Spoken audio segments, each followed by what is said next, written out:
Hello, friends. Today I'm back with another video, and today we're doing a share my life story, and and it's called "I Could Read People's Dirty Minds" by Real Life Talk.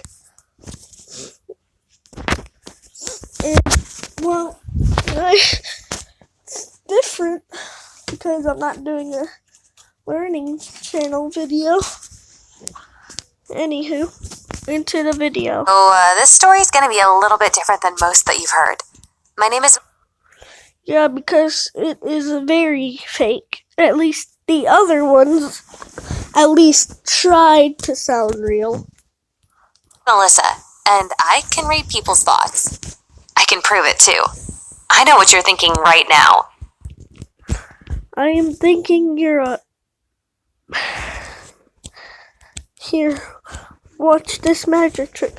I'm thinking this is a very real video with a very real girl. Let's see if she can read my mind. You're thinking I'm full of crap. Okay. Okay, I was actually thinking that.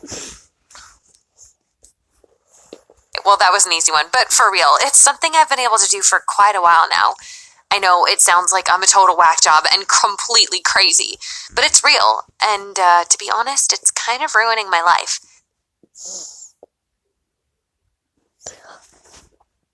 Okay, I have no comment. Never mind. Let me tell you how it all got started. A few years ago, I was in a car accident. I don't really remember much about what... Okay, friends. If you ever want to read people's minds, get into a car accident. And you could possibly die, but if you don't, you could get the power to read people's minds. Disclaimer, don't actually do this. happened. I was 13 and I was riding with my older sister to get some food.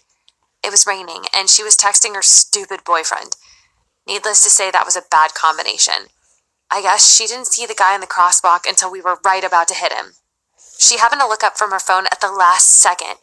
She swerved to not hit him, but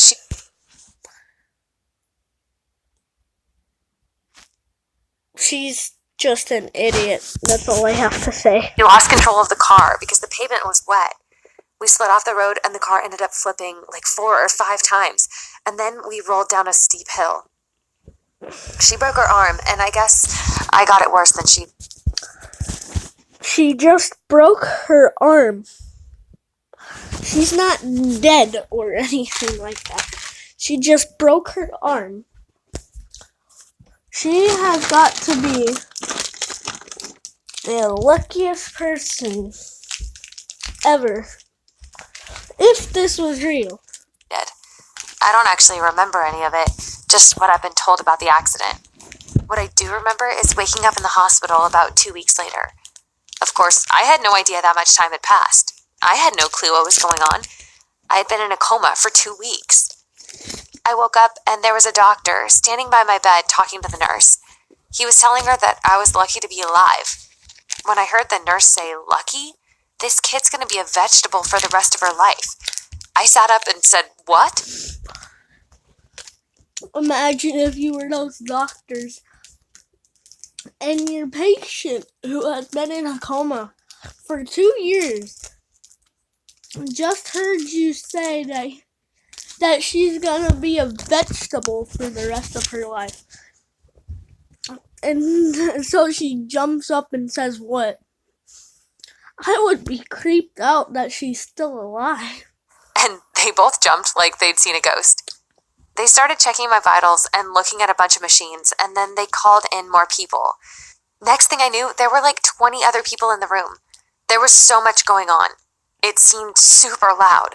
I couldn't understand why it was so loud, because I couldn't see anybody's lips moving, but it sounded like I was in a crowded cafeteria. It didn't make any sense to me.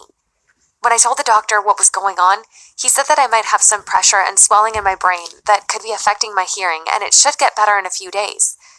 I had to stay at the... Yeah, affecting her hearing.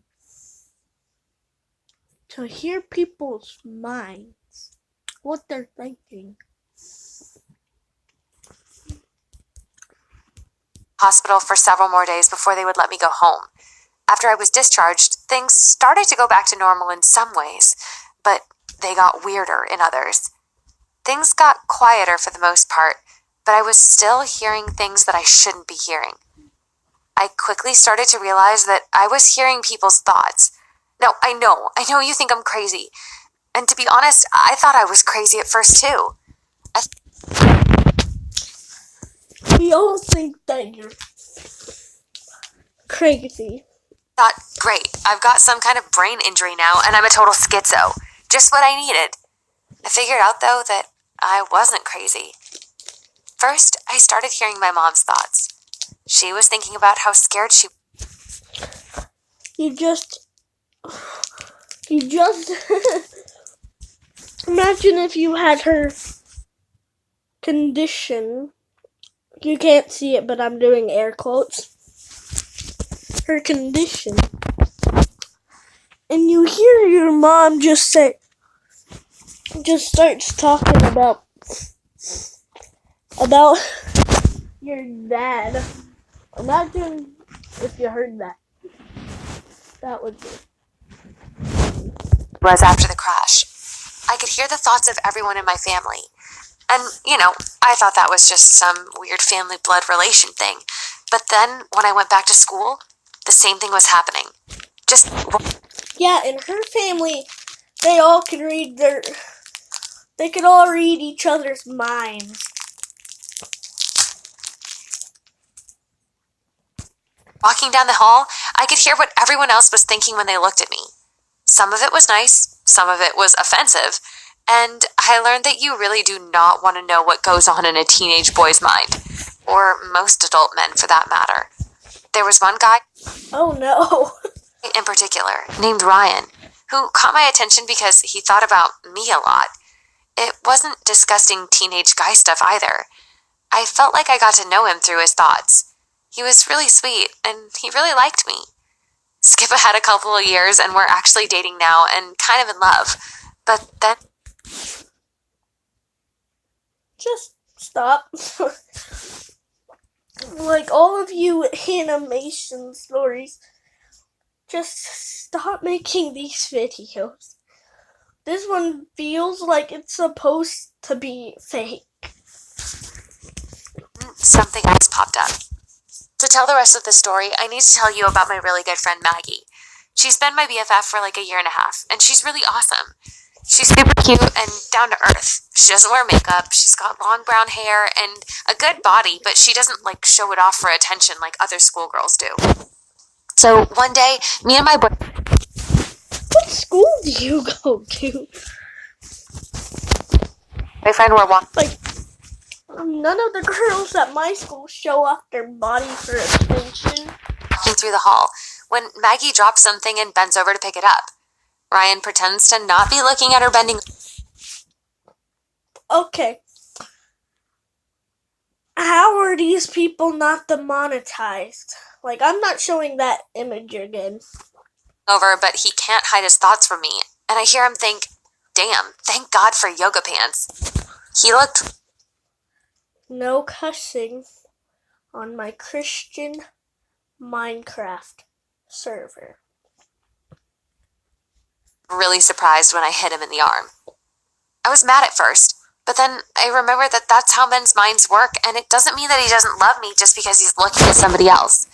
But then, as time went on, I noticed that he was thinking about her a lot. All the time. Even when she wasn't there.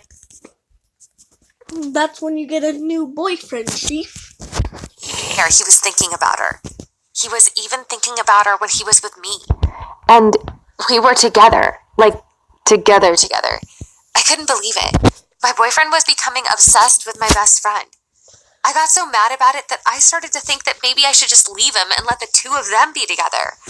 But that was until I heard something else.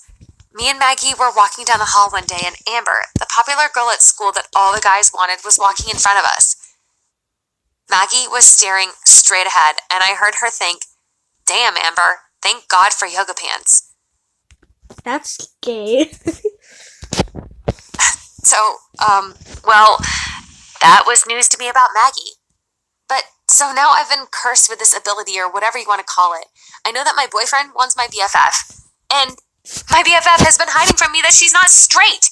So I guess the good news is I don't have to worry about Maggie sleeping with Ryan, but I don't know if I want to be with him anyways if he's going to spend all of his time thinking about somebody else.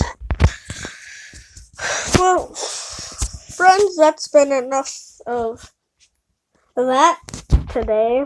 I'll see you all later. Bye for now.